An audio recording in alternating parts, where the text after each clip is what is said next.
While half the NASCAR garage is lining up to rip into Carson Hocevar this season, one former champion just did the exact opposite, and it's turning heads. Chase Elliott.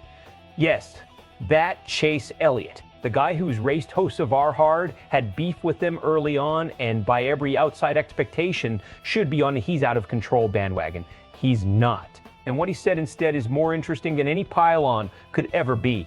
Here's the situation in 60 seconds. Carson Hocevar has spent 2026 as NASCAR's lightning rod. Aggressive on-track moves, rising frustration in the Cup Series garage, and driver after driver taking shots at his style on camera and off it. Zane Smith already went after him publicly. The narrative was building, Hocevar versus the field. Then Chase Elliott sat down on the Racin with the Boys podcast, hosted by Taylor Lewin and Will Compton, and calmly dismantled that narrative. Elliott said flatly that he has no real problem with Hocevar, that the rocky moments were early, back in Hocevar's rookie year, and that since then the two have been fine. That's it. No feud, no drama, just respect, earned the hard way. To understand why this matters, you have to understand what Chase Elliott represents in that garage. He's not a hothead. He's not chasing headlines. He's a former Cup Series champion with the credibility to either torch a young driver's reputation or defend it. And garage-wide, people listen when he talks. So when nearly every other voice is painting Hocevar as reckless, Elliott stepping in with a calm, measured take isn't just a quote, it's a signal.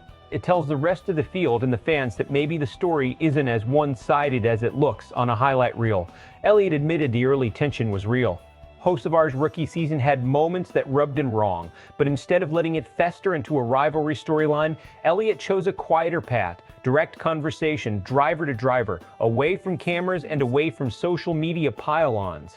That decision right there is the whole story. Let's break down what actually happened here because there's real strategy in it. Elliott didn't go to Hocevar to lecture him. He described his approach almost like mentorship, pulling from lessons his own father, Hall of Famer Bill Elliott, gave him coming up. Not confrontation, redirection. The kind of, here's how I'd have handled that conversation that shapes a young driver without humiliating him. That's a smart move for multiple reasons. First, it diffuses tension before it becomes a public storyline that follows both drivers around the circuit. Second, it builds loyalty. Hocevar now owes Elliott nothing but respect because Elliott handled a legitimate grievance like a veteran instead of a rival looking for a moment. Third, and this is the part media coverage tends to miss, it reframes Hocevar's development. Instead of being permanently cast as reckless, there's now a credible veteran on record saying the kid corrected course. Is this risk-free? No. Elliott himself hinted at that. Respect on the track can change week to week. One bad move, one aggressive block, one wrecked fender, and this entire dynamic could flip. Elliott was careful to leave the door open, saying essentially that his read on Hocevar is good right now, not permanent. That's the tightrope every veteran walks with an aggressive young driver. Vouch too early, and you look foolish if he blows it. Stay silent, and you let a pile-on define a career before it's fully written.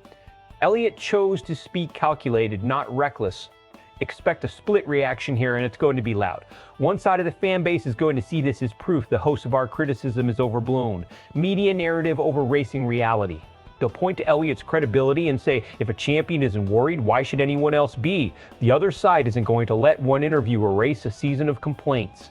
Zane Smith's criticism doesn't disappear because Elliott had a different experience, different drivers, different incidents, different standards for what counts as too aggressive. That contrast, a respected veteran defending him while others attack, is exactly the kind of tension that keeps the storyline alive deep into the season.